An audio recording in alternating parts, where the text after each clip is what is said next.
So guys अभी हम निकल पड़े पूरे ऑफ रोडिंग पे। मैं चला रहा हूँ अपनी नहीं चला रहा हूँ, मैं भाई की चला रहा हूँ R15, अपनी ही है, और भाई चला रहा है मेरी NS।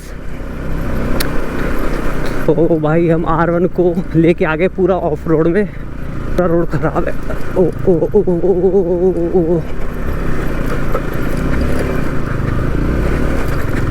ऑफ रोड वगैरह के लिए वैसे है नहीं, NS तो फिर भी सर्वाइव कर जाती है, पर इसके थोड़े फाइबर वगैरह ना हिल जाता है तो आवाज़ देना शुरू कर देता है, तो इसके लिए रिस्क तो नहीं लेना चाहिए वैसे ऑफ रोड का। लेकिन भाई हमारा तो रोड ही यही है, अब कुछ नहीं कर सकते इस पर।